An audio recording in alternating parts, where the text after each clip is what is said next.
And I think the only reason Gravity were able to do as well as they did was because they basically were like sat back and responded to that pressure so well. They kind of knew what Blerst were going to come out, and do.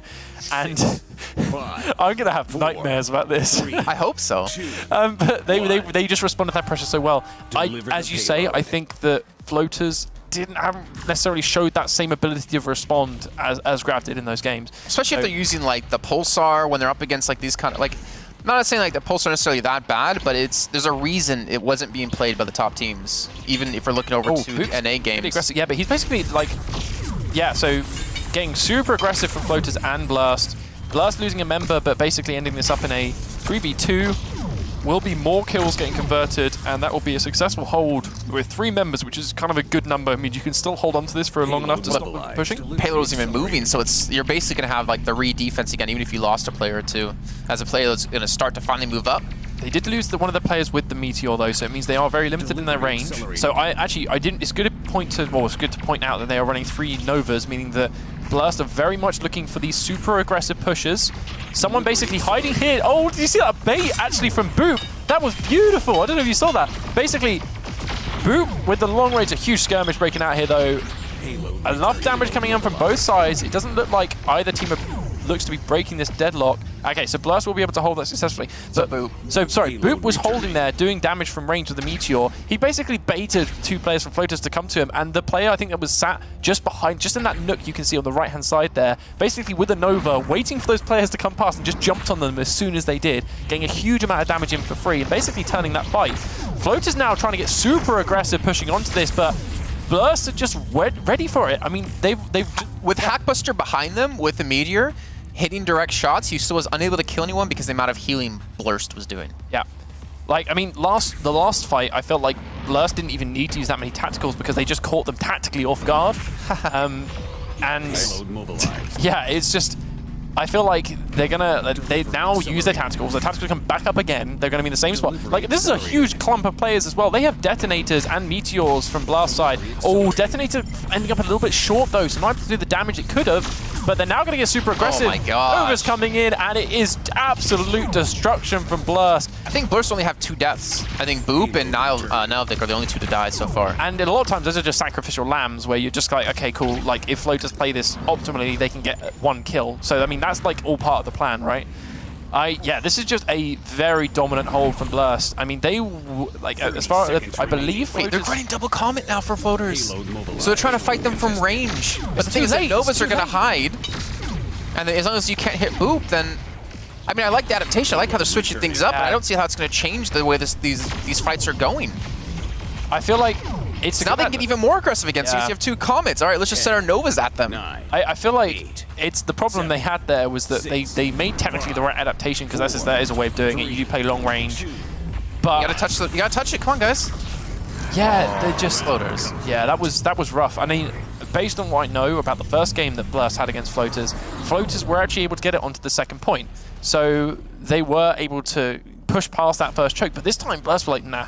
No way, you're not getting past this first choke. And they just responded over and over again to what Floaters were doing, just perfectly. I don't think double Comet would work there either. No. Because the Novas are just going to hide. If you did it at the start of the round, and kind of almost catch them by surprise about running double Comets, get like 2 or 3 shots off, get them low, and then immediately engage. Like, you can't wait too long.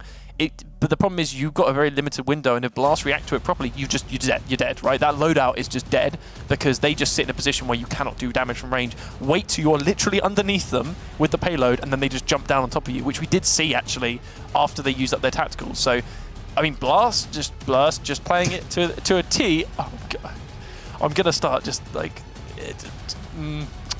yeah. So Blerst. I didn't say anything. I know you didn't. You don't have to say anything anymore. You've got it written on my notebook in front of me. It's clearly not big enough. I need to write it bigger next time. But they just played that to a T. Honestly, I think they just responded to everything perfectly. Floaters didn't react, and so we're now seeing something slightly different. Gecko using a Pulsar. Consistent damage is the name of the game for Pulsar. Super aggressive, super aggressive from Floaters. And I'm not sure how I feel about it necessarily, because you basically just give them... It almost works. It does actually work. I mean, I guess technically fighting now, it gives the opportunity to get a second attack if you fail, because if you attack later, then yeah, they're running 4 Novas. This is literally just going to be them going back and forth, because like their teammates haven't switched either, so they are committed to this. They're basically saying, oh, so Blerst are now chasing them down, trying to get these kills.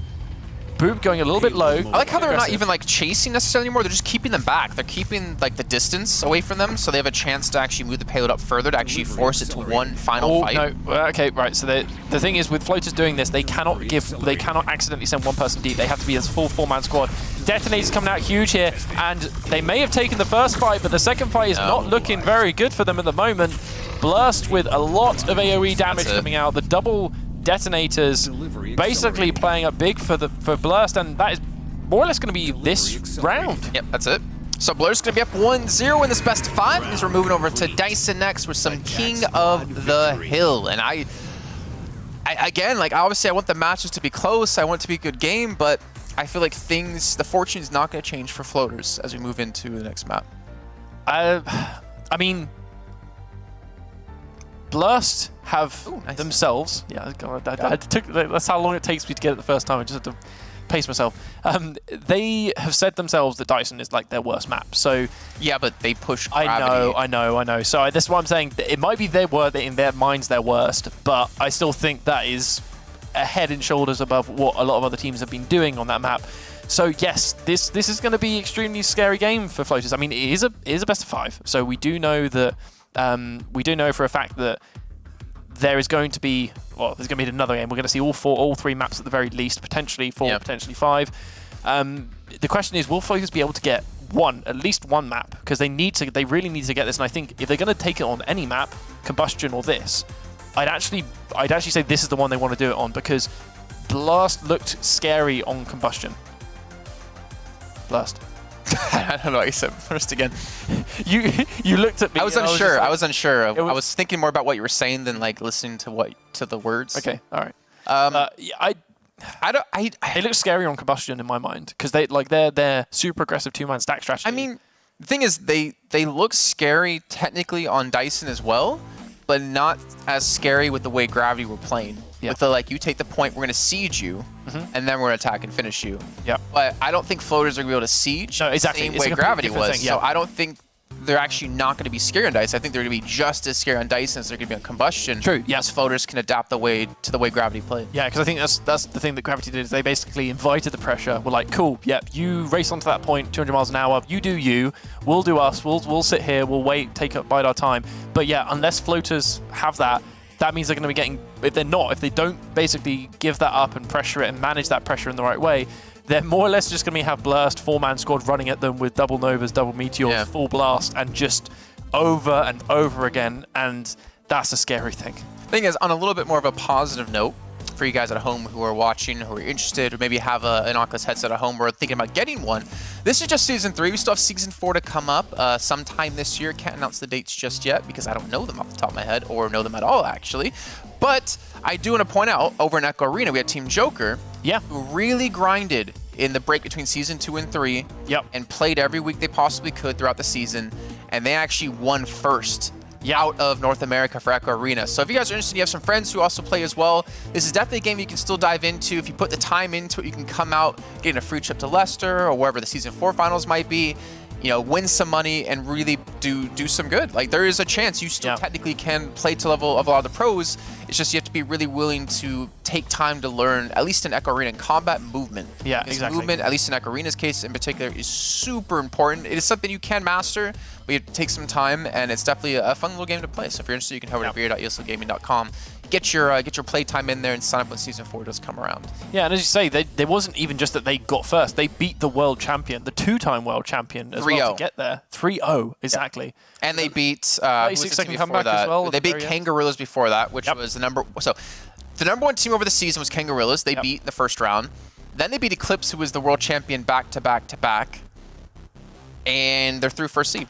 Yeah. So again, this is a team we didn't really play in Season 2. Exactly. In Season 1, they came out of nowhere in Season 3 and just destroyed everyone because they spent time and really learned the game. So definitely something you guys can do out there. We're actually about to head into our second map. Looks like everyone's ready to go. We're heading over to some King of the Hill on Dyson, and we'll see as currently Blerst have a 1-0 lead up against Floaters Unite. But it's their chance to fight back and hopefully, for their sake, take it to a fourth map by winning one here. Let's hop into game and let's see how things do kick off. Nailed it. So, looking at setups here, we have 4 Novas coming out of Floaters. So Blerst can let them take the point and then just siege them because there's nothing they can do to fight back. So it looks like Floaters as well. They're trying to sit on the top of the spawn as well. So, okay, right. This is an interesting start. This tells me that Floaters have like a kind of game plan against. Shouldn't they be on the point this map with the Novas already? I don't think it matters, but I mean, they just gonna take it once they well, give it up. they noticed. I think Blerst prefer to come out of that spawn. So I think they were banking on that, but Blerst have just gone, okay, we can see where you're going on the minimap on our side. We're just going to wait and then take the point. They got a dive bomb in now. Yeah, this is basically it now. It's pretty much both teams, like, Floaters now going to be playing dive bombs. Wait, they all have healing grenades as well. They don't have any detonators, so the burst isn't really there other than their shots. I mean, they have a lot of burst healing, yes, but full team wipe, so I mean, that tells you how that's going to go. And no tacticals used out of Blerst. And the problem is, though, Blerst is running Meteor, Nova, and 2 detonators. That's like the composition you want to insta-give people. Yeah, like, you basically can't heal that. healing. You can't heal 2 Meteor shots to the face. Like, it's not a thing. So, and like, I mean, you could insta-heal, but you've got to time that, and it basically means if you're literally waiting for the second Meteor shot, you're not doing anything else. Blerst let them get control, and now they're going to re-attack again. And, like, yeah, they'll give up like 4 or 5%, but they'll net more percent overall now, as they do get the first elimination. Batsugi, you see the flank coming in as well here out of Voodoo, but Voodoo's not really able to accomplish too much at all. And Floaters Unite still have, well, I was going to say, still have yet to get a kill, as finally Adalego will be the one to fall, the Hackbuster, but he should be eliminated here in a few seconds, and Blerst will continue to build up that percent. Ooh, some good crabbing actually coming out of Hackbuster there. He's actually healing Echo. He hadn't taken damage in so long, he was starting to heal. So, I mean, a good little, I'd say, mini leverage play. Oh, they got Gecko because he was low on HP in that 1v1. So they do get the man advantage for the split seconds as Voodoo's going to fall. Yeah, so this is... Yeah, so again, this kind of... The problem, right, if you're trying to play the super aggressive tunnel play with Novas and Meteor, or with Novas specifically, if the other team is running 2 Meteors, they just need to get the shot in that, like, cubicle that you're in, and you just take damage. Like, there's just no way to escape it. I don't know. I feel like if you... I mean, that's a good place to fight with Novas, but not up against Meteors. Yeah, exactly. That's the thing. Like, you just lose that fight to Meteors, which is why teams run this, like, Nova Meteor composition, because it basically prevents people from fighting through those tunnels because you just got a great composition to deal with it. Well, Jersey, we're at 99% here for Blerst. No one's contested the point for Floaters, and that will be a relatively quick round here for Blerst, who are now 1 more round away from going up 2-0 and getting themselves through... Well, getting themselves 1 map away from getting through into the finals in Leicester in the UK. Yeah, so... have you ever been to the Haymarket Theatre? I haven't, no. I was there... Look forward to it. Not last week. Wait. Yeah, not last week, the week before. Yeah. No, wait. It was 2 weeks ago. No, I was there last week. I remember you telling me about it last week. No, I was there last week. Wait, what's today? Saturday? It's a Saturday, right? Saturday, yeah. So, not like this last Friday, but the Friday before. Yeah. All right. So, I guess it was a week ago. Whatever. Anyway, that was there. It was pretty cool. Pretty cool. Nice little setup they have at the ESL studios there. Yeah. No, it's definitely... I mean, I've been to the they have a ESL Greg's studio nearby. There. Yes. They have an Auntie Anne's nearby as well. So if you want a cinnamon and sugar coated vanilla, pretzel. the vanilla ones are really nice. But what? They do like vanilla ones. Is it dipped? No. It's like I think it's like a vanilla sugary coating they do. Yeah, it's all right. I can get behind this. Now you're making the trip even more like luxurious for me. Well, I mean, I think that said, they may be sold out given how many people we think are going from the community. That's right. I think my girlfriend right now is kind of like, shut up, Jersey. He doesn't want any of this. Well, let's see Blerst again, looking where they're going. I'm going to be able to spawn back in. You see a 2-2 split here for Floaters, trying to defend 2 players on point to get the initial capture, 2 on the outside. But I think those 2 players on point might just get completely overwhelmed because they don't see them coming in. Actually, sorry, they're above the point, my bad. Yeah, so they're sitting above it. They're just going to get, like, Lego basically waiting out back for the 2 members of Floaters to kind of come in. They just end up getting traded. But, I mean, this team's got the point right now, and it's 3v3, but I just feel like the loadouts they are trying to run versus the composition they are trying to play just doesn't match up, right? Like, it's just like I mean, they've switched over now, so they're now running like two Meteors, a Comet, and a Nova, but they're still trying to play through tunnels. Like you running a mid to long range comp in the same way Grav did against their games, but you're still pushing through a small choke. Like it's... Well, you gotta let Badzuga get some damage. Yeah, they are. He's running phase shift, so as long as he plays on the outside, like that can work out for you if you can hit the shots. But you need to give him time. You can't just rush it. And again, like the Comet is only as good and as big of a threat as how accurate your player with it is. Yeah. That was really hard to say for some reason. Yeah, you see at the very end there, Badzuga had an opportunity to pick up that kill, but misses the shot, and eventually that means that Nillywick is able to just sneak away with his life, and as a result, Badzuga just gets taken out straight afterwards by a teammate from Blerst. So watch the minimap. Look for number 27 on the orange side. I want to see where he's going to play, because again, with the Comet, actually they have double Comet now. Badzuga and Voodoo both running it. Or sorry, I can't see right now because I'm really tired. Voodoo not right. It's still just Badzuga, as they have 3 Meteors though. I'm starting to hear some player comms actually, I think, as well. Yeah. Some sound effects from the players that I think they're just trying to, basically just trying to get damage in. I mean, these are real messy fights. It looks like Floater's now losing a lot of health and a player just to start this off. Lego nearly, I mean, Blurst's health bars have barely touched the entirety of that. Lego taking a little bit of damage towards the end. Now Lily does as well. But this is basically just the reason why they're taking damage is because they're collapsing as a three-man squad on a single or 2 players. 90% here for Blerst. Final chance for Floaters Unite. They have to run as quick as they can. Number 17, you got to get their truck door, and you got to try to contest the point. Not even going to have a chance. Go. Yeah, going to be locked into spawn, and Blerst going to take a 2-0 lead. Now, look at the way Floaters were trying to play with the Meteors, trying to play from the outside, spamming. Upside is, it worked for Gravity. Yeah. Downside is, they're not Gravity. Yep. So not being able to play that strategy the same kind of way they were, or hitting the shots the same way they were. The thing is, they were shooting, because like Gravity would shoot down the shield on the little platform inside the site. They set themselves up for it, right? Splash damage, splash damage, splash damage. And if anything, like the player would move into a position where he could be shot from somewhere else. So they tried to go for that same kind of strategy, but they didn't realize, I guess, like which shield to hit to force them out of those positions. And the thing is, well, Blerst just played this strategy, so they've had time to think it over. Yeah. They also played from tunnels. Like a number of times, Floaters came through tunnels, and like what Grav were doing, they were specifically holding open. And you need all 4 members because you also get flankers, right? So that one person you have on a Nova, 1 or 2 people you have on a Nova in that kind of composition, their job when you're doing that damage from range is to protect your 2 damage dealers from those flankers, which means that because their flanker was basically going through the tunnels, or even sometimes the people with the Meteors, they just didn't have that protection. And like you can't... This is kind of what I'll come back to. Like a single gun can drastically change a team composition in terms of what strategy you can do. Right. But then separate to that, you also have to execute those strategies, right? And you have to execute them well. So, and I think that's the difference we've seen here is that the loadout and like the initial idea is there, but the strategy and execution following that wasn't there for Floaters. Well, it's a little bit unfortunate, but Floaters are on their last foot here, their last leg, as they're moving into combustion. Whereas, excuse me, is where we saw Blerst play really well up against Gravity. They took that map pretty convincingly. So if they wanted to mount a comeback, this would be the perfect way to start things off by taking them on one of Blerst's strongest maps. It's going to be tough. If I were to be real with you, I don't think it's going to happen. It would be nice there's a chance to see like a really close final, as we had like one of the closest matches ever in Echo Combat, at least broadcasted here on the channel, with Gravity versus Blerst. Yeah.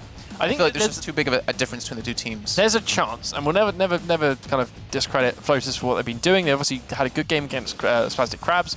There was a little bit of weakness showed in that game though, and I think based on what we've seen so far from them versus Blerst, I think it's gonna be tough. They have half of the piece of the puzzle, right? They will have a piece of the puzzle, which is the gun loadouts, so the competition. They are switching that, and they're adapting and doing things with it.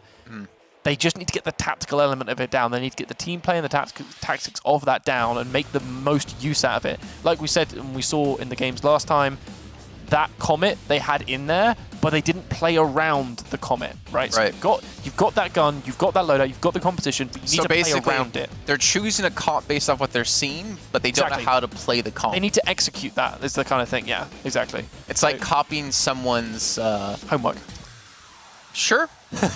I was going to relate it more in a gaming way, but you know, it's like copying someone's build. It's or like build order, or I mean, to some extent. I mean, looking at the loadouts in the team, so we've had having all the. Okay, I got it. Okay, ready? Yeah. Okay, having all the pieces to the puzzle is great, but if you don't know how to put the puzzle pieces together, That's the one. then you can't make the pretty little dog in the 100-piece puzzle set. Exactly. Little pupper with a fluffy face. Yeah, you got to know how to put it together, and that seems to be the problem. So, unless they start pulling out super glue right now and just trying to go, just ball it together, puzzle sandwich, death ball, and just try and go for it. Unless they do that, or they can suddenly start picking everything up and putting it together in the way they need to, this is going to be a tough match. But well, let's get underway on Combustion. Potentially our final map of the match, potentially our final map of the day here, at least for Echo Combat, as we still have Space Junkies to come up with Blue and Banks after this. That'll be over for Europe. And we'll see which 2 teams will make it through into the event in Leicester from there. In the meantime, Floaters Unite, again, getting control of the initial point. Blerst going to be sitting back. So you know what I was saying, I mean, we've talked about this a little bit in the other games, that the teams don't actually come out of their spawn until like very late in the day, because as you can see from here, Blerst basically talking tactics, looking at the positioning of floaters. Some top teams do it, and they do actually just wait because they don't need to, right? The point only unlocks after that period of time. Wait, look what floaters have. 4 pulsers, 2 stun grenades, 2 healing grenades. Ooh, I don't know if it's going to matter though. Walk me through why 4 pulsers. I'm guessing for consistent damage, but if they're on top of you. Yeah, I don't know. they're switching the puzzle pieces. They were struggling with the last one, so they're just going to try something different. Let me legitimately ask you, like legitimately ask, is this them giving up, or is this actually like a strategy?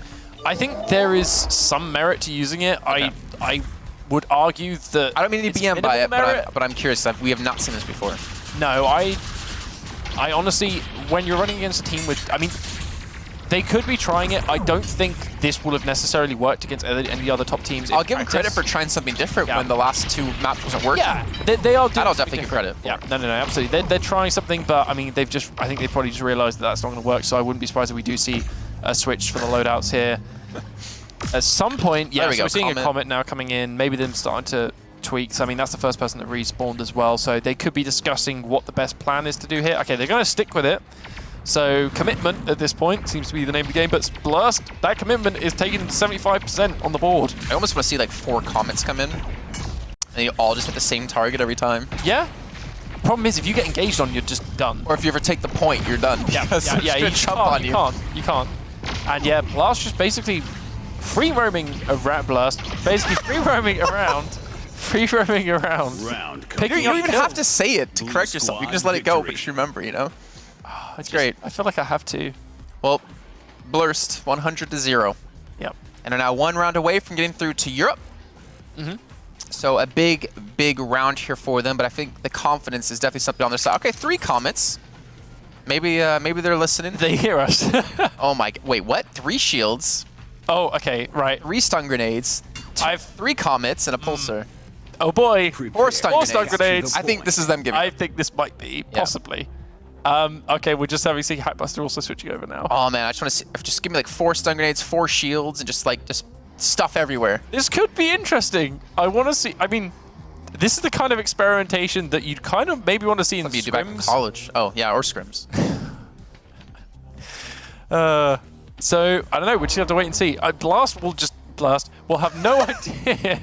Now I really hope they qualify, because this is going to be fun. Blerst will have no idea this is coming either, because they can't see these loadouts. They're just gonna be, I imagine they're going to be pretty confused by all the shields that are coming out. Doesn't matter though. This is the reason why shields aren't really being used in a splash damage or cone damage kind of preferred meta, essentially. Because if you have a shield, if someone gets on the other side of you with that meteor, you're just dead. Because you're just giving them the shield. You're giving them surface area to do damage on and splash damage. Well, let's be honest. The only reason floaters lost that fight is because they didn't use all 4 of their stun grenades. So yeah, this time they still have 3 stun grenades. So throw them in, boys. Just ray of stun grenades. Let's go. Okay, they're getting some damage in, but heals. Yeah, I mean, Blerst just comfortably dealing with this. I mean, yeah. So you're running 3 Comets in close quarters. I don't. Did you see? I turned to look at you, so I didn't see it. I think it was that Buster just doing that as he floated away, trying to fly away. Yep. So 50% on the board for Blerst. Floaters sticking with their Comet Shield loadout. So this is commitment to the highest degree, I think, of strategies, especially in a final match such as this. It's obviously this is our third game of the best of 5 series. Blerst having gone 2-0 so far, basically reading the projection or trajectory of floaters, pretty much mopping this up now. Yeah, so this is looking like a pretty dominant hold. I think that this is kind of game at this point. Blerst just, they did so well in those first 2 series. I think floaters just kind of really struggled on the first point of this map and then realized, okay, we can't really contest this. All right.